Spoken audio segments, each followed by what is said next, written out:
Olá, pessoal! O meu nome é Júnia Arnaud e eu sou sua professora de Física. Bem-vindos ao Se Liga de hoje.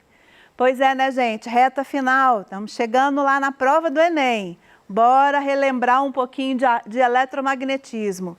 É a aula de hoje. Nós vamos falar sobre a definição lá do eletromagnetismo. Nós vamos lembrar as linhas de indução. São as linhas...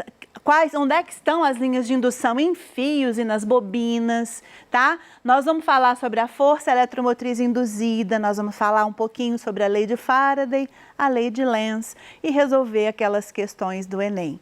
Pessoal, bora lá, tá na fase final, todo mundo animado para chegar bem nesse Enem. Bom, o que é eletromagnetismo? Rapidamente, o que aconteceu foi devido a esse senhor maravilhoso, Hans Ørsted. Esse cara, ele é o cara do eletromagnetismo, a gente brinca, mas por quê? Foi por conta dele que tudo começou. Ele fez um experimento, o seguinte experimento. Ele ligou aqui, olha só na figura, uma corrente elétrica passando por um fio. E aí ele percebeu, quando ele colocou ali debaixo, de propósito, uma bússola, que essas agulhazinhas da bússola, elas se movimentavam. Como elas se movimentavam, a gente chama isso de deflexão, tá, gente? Como elas se movimentaram, o que ele sacou? Sacada genial, que quando existe corrente elétrica passando no fio, ou seja, está ligado em algum circuito, vai haver interação magnética porque a bússola mexeu. E aí o cara vai pensar, todo mundo começa a pensar em como que vai ser a estrutura da movimentação das cargas elétricas e do campo magnético que ela gera. Muito legal.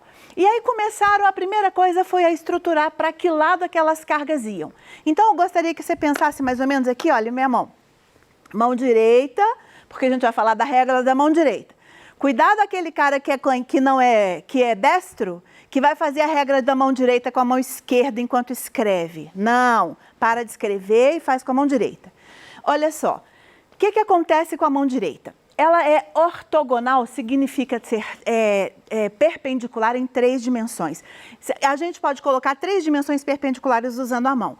Os 4 dedos vão identificar o campo magnético, o dedão vai identificar a corrente ou a velocidade daquela carga e você vai ter a palma da sua mão. Na palma da sua mão você vai colocar vou colocar a caneta aqui, olha, presa entre os meus dedos. Você vai ter uma terceira coisa perpendicular.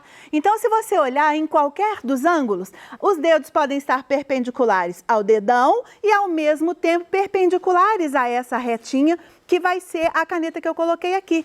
Então, o que é que nós temos aqui? Olha, presta atenção aqui no desenho para você não esquecer.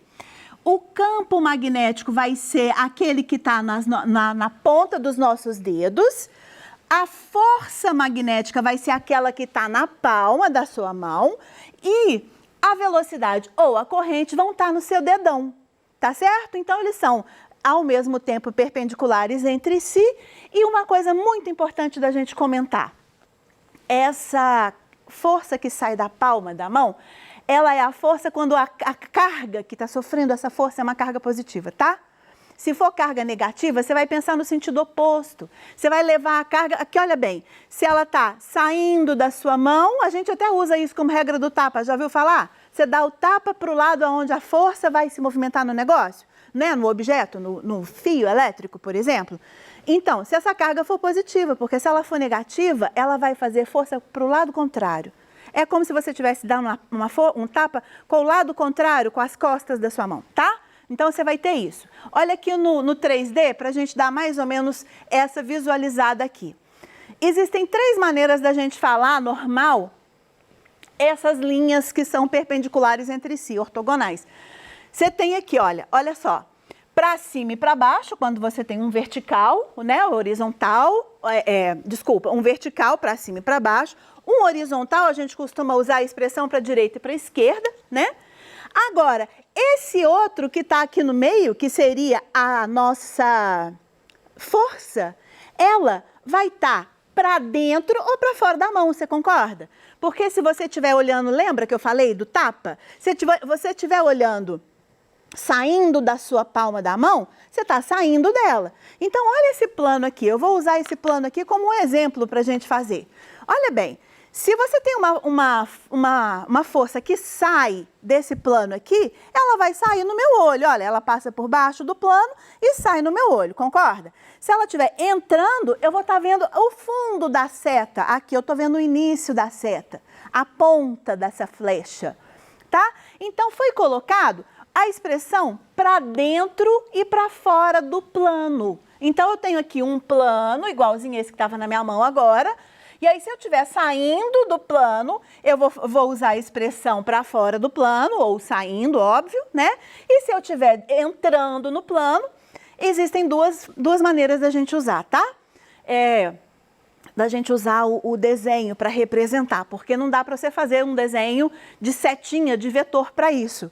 Então, olha bem, você tá para desenhar, para identificar que está saindo do plano da sua folha de papel, o que você vai colocar? A pontinha da sua caneta, tá? Então, foi desenhado uma bolinha dentro do círculo. Agora, quando você estiver entrando na folha de papel, você vai olhar o contrário, você vai olhar o fundo da caneta, não é? Se fosse uma flecha, você ia ver as penas da flecha no X, não é? Então, você vai ver esse xizinho ali. É de praxe a gente usar esse tipo de representação. Bom, o campo magnético, ele pode funcionar no fio, né? Como a gente falou, já que tem, a partir da corrente elétrica vai ter um fio, vai ter um campo magnético. Então, como que a gente vai identificar essa corrente aqui no fio? Dá uma olhada nesse desenho aqui para a gente ficar bem claro com isso. Eu vou usar aquela regrinha da mão direita lá. Olha o meu I aqui. I não é o símbolo de corrente elétrica? Então, significa que o meu I com setinha para cima, que essa corrente está entrando dentro, por essa folha aqui, tá vendo? Então, se eu tiver uma corrente entrando, eu vou usar isso aqui como se fosse aquele fio azulzinho. Olha só, o I não é feito pelo dedão, gente? Olha o dedão. O dedão vai subir pela corrente, não vai? Você vai usar a sua mão para envolver o fio, não é isso? Então, o seu campo magnético, os 4 dedos não representam o seu campo magnético? O seu campo magnético, então, olha só, ele vai estar na direção aqui, fazendo o círculo no sentido anti-horário em volta daquele fio. Tá legal? Se a corrente estiver descendo, que é o exemplo do lado contrário, o que é que você vai enxergar? Olha o I descendo no seu dedão, olha para a minha mão. O I está descendo no seu dedão, então na hora que você desce com o I, ele vai envolver novamente aquele fio. E olha, repara lá, olha a setinha do seu campo, ela está no sentido em que os seus dedos envolvem aquele fio.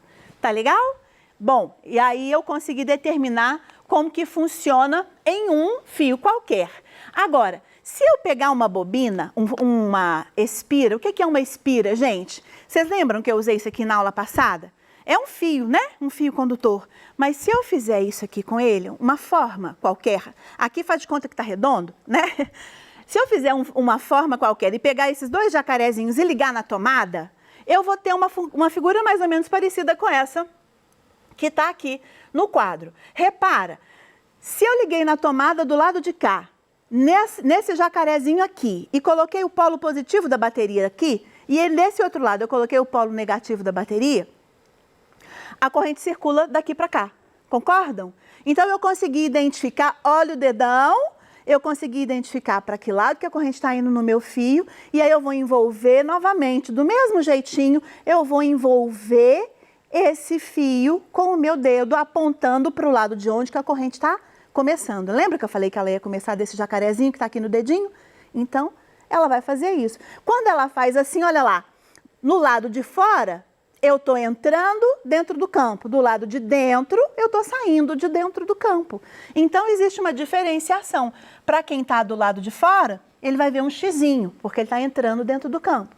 E para quem está do lado de dentro, quem está olhando para o lado de dentro do campo, eu vou ver uma bolinha, porque eu estou olhando o campo saindo em cima de mim.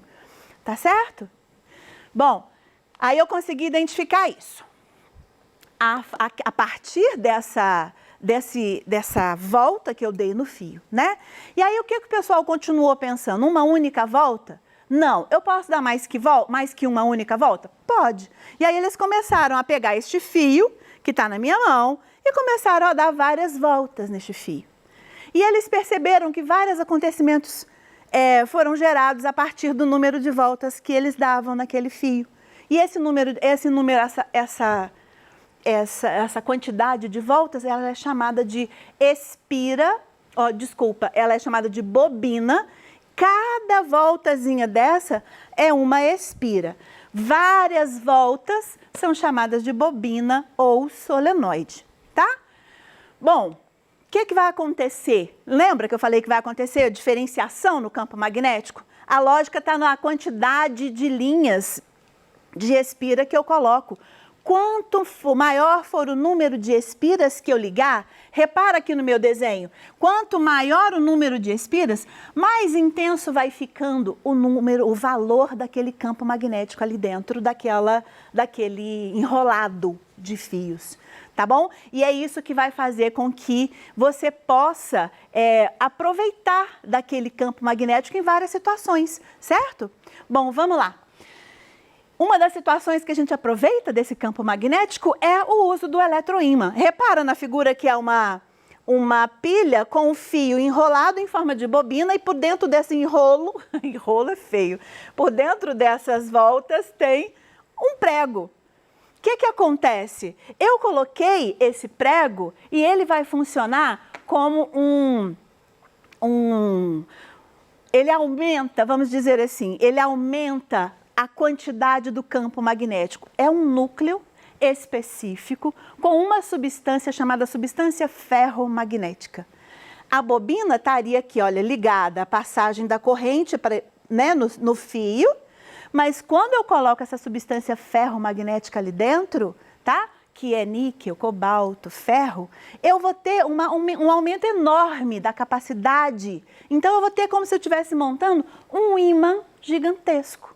Certo? E esse ímã gigantesco, ele tem várias utilidades. Nós já vimos ele até em vários momentos, por exemplo, em guindastes, tá? Para poder carregar, né? Levantar cargas altíssimas. Bom, continua. O que mais que eles fizeram com esse eletromagnetismo? A função do pessoal era tentar ver quais as possibilidades, não é? Então, eles pegaram, bom, eu vou conseguir fazer uma força através disso? O Faraday, ele começou a pensar como que ele faria para colocar o seu circuito em movimento. Olha só aqui na simulação, como que o Faraday começou a pensar nesses negócios. A cabeça desse pessoal não parava. E aí, o que aconteceu com ele? A primeira coisa foi a seguinte, ele pensou no seguinte, olha aqui no meu circuito. Nós temos uma lâmpada e essa lâmpada está ligada a uma bobina. Está todo mundo vendo que tem os fios de ligação aqui, mas essa lâmpada não vai funcionar. Por quê? Não tem energia, força eletromotriz, não tem ali. Porque você não ligou nenhum tipo de pilha. E aí o que o cara fez? Olha a sacada dele. Ele pegou o ímã, que lá do Faraday, não tem aquele negócio de fazer força... corrente elétrica provoca campo magnético? Então, campo magnético também vai provocar corrente elétrica. E aí, o que ele faz aqui? Olha, ele pega esse ímã e passa dentro da bobina. E, para não surpresa dele, essa lâmpada acendeu. Mas aconteceu exatamente isso que está acontecendo ali. Eu deixei o ímã ali dentro de propósito, parado. O que aconteceu? O cara vai e fala, mas eu estou com um campo magnético ali, por que não está acontecendo? Nada, a lâmpada não está acendendo. Aí ele diz, porque só está funcionando se movimenta o ímã. Quanto mais movimento eu provoco no ímã, maior vai ser a luz que eu vou provocar. E aí, a luminosidade vai estar relacionada com a corrente elétrica. Estando relacionada com a corrente elétrica, ele falou, eu quero aumentar essa quantidade. E aí ele fez a seguinte comparação, olha só. Ele tirou uma outra bobina ligada na mesma lâmpada, tá? Menor, com 2 voltas, 2 espiras apenas. E colocou lá. O que ele conseguiu prestar atenção? Olha só que interessante. Que com menos espiras, dá dando para vocês enxergarem a luminosidade ali? Com menor quantidade de espiras, olha, eu tenho menor luminosidade. Se eu tiver uma maior quantidade de espiras, eu vou ter mais luminosidade. certo? Então, eu vou ter uma maior quantidade de corrente. Como que eu consigo perceber isso? O que que ele viu de especial? Tá aqui, ó, as linhas de campo daquele ímã, tá? Essas linhas de campo, quanto maior a quantidade de linhas de campo que estão atravessando aquele ímã ali, a gente chama isso de fluxo, tá? Quanto maior essa quantidade, maior vai ser a quantidade de luz que ele vai produzir, certo? E aí, como eu tenho uma bobina grande, a minha capacidade é maior, né? Então, eu vou ter maior luminosidade. Já aqui, com uma bobina menor, a minha luminosidade vai ficar menor, porque eu vou ter essa capacidade reduzida pelo número de espiras da minha bobina, certo? E aí, os caras não param com esse negócio. Tem mais ainda, professora? Sempre tem mais. Olha só o que eles inventaram. A partir daqui, eles começaram a pensar no seguinte, eu posso utilizar essa estrutura como? Qual é a maneira de eu utilizar essa estrutura? Eles pensaram na seguinte forma, eu posso sim pegar essa quantidade de movimentação desse ímã e fazer uma estrutura para que ele possa permanecer se movimentando? Porque aí, se ele permanecesse movimentando dentro de uma bobina, eu ia ter uma luz permanente, né? Então, o que eles fizeram? Eles fizeram uma outra estrutura. Olha só que interessante esse outro desenho aqui. Bem legal também. Nesse outro desenho, ele pega um ímã, liga numa roda d'água e ao lado aqui tem uma bobina e uma lâmpada ligada nela. E aí aqui eu vou simular uma queda d'água. Olha só o que está acontecendo de legal. Na medida em que a roda d'água bate nas pás da roda, a água bate nas pás da roda, o ímã vai girar. Quando o ímã gira, ele provoca aquela variação do fluxo. Quando ele provoca essa variação do fluxo, pronto. O que vai acontecer aqui? Nós vamos ter geração dessa corrente elétrica.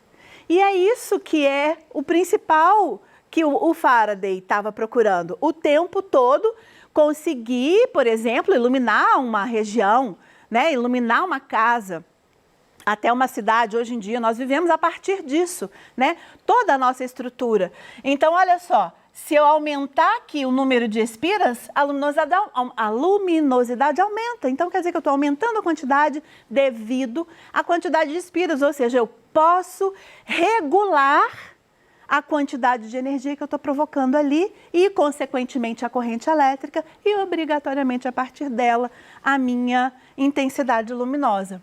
Certo, gente? Bom, aí, olha só o que mais que esse pessoal pensou. Vamos lá. Se eu consigo fazer isso, eu vou conseguir fazer como é que eu vou dizer isso? Construção de equipamentos. O dínamo é um desses equipamentos, certo? Um dos mais utilizados, praticamente em tudo enquanto é tipo de motor, a gente usa dínamo. E o que ele é basicamente? Aqui seria o lugar lá daquela pá que gira, tá? E nesse lugar que gira vai fazer girar essa espira que está aqui dentro, essa retangular que está aqui dentro. Se você fixa os ímãs na beirada e faz girar somente aquele dispositivo central que está aqui, você vai produzir corrente elétrica naquele fio frio. E aí você vai ter um motor para você conseguir fazer funcionar coisas, certo? A partir daquele movimento, tá? E a partir disso, olha bem, nós tivemos hoje, né, todos os benefícios para nós. Quais são os benefícios que a gente tem, então? Um dos mais utilizados até hoje são as usinas de energia. Aqui eu trouxe o exemplo de todas elas, quer dizer, de 4 delas, que a gente utiliza bastante. Nós acostumamos aqui praticamente a viver à base da energia hidráulica. Como que ela funciona? Repara aqui. Aqui você tem a queda d'água que vai bater nas pás. Lembra que a pá faz girar aquele motor, aquela estrutura do dínamo com os ímãs presos em algum determinado espaço ali. Como é uma estrutura enorme, você vai ter uma produção enorme de energia a partir daquele momento. Então, aqui a diferença é que você tem as pás sendo giradas a partir da queda d'água. tá? Agora, dá uma olhada nessa daqui. Tanto a nuclear quanto a termoelétrica são bem legais, tá? Funcionam quase da mesma maneira. Olha só, eu trouxe aqui um desenho da nuclear, mas vamos olhar só essa parte aqui onde está escrito turbina. O que vai acontecer aqui? A turbina vai girar e a partir desse movimento da turbina, o gerador vai gerar energia para a nossa torre de transmissão. Então, foi o mesmo processo lá da hidráulica, não foi? A diferença, então, está para trás. Está antes da turbina. Qual que é a diferença? A estrutura que foi montada aqui, tá? Essa estrutura aqui da nuclear e da termoelétrica, elas produzem vapor. Esse vapor é através de uma câmara que possui água, foi aquecida e por conta disso você teve aquele vapor movimentando as turbinas. Na eólica, o que vai movimentar as turbinas serão o movimento das pás devido ao vento daquela região. Nós não podemos só esquecer que todas são ruins para o ambiente, tá? Todas elas provocam devastações para o ambiente, mas algumas provocam devastações menores, tá ok? Então, pessoal, nos vemos depois do Enem.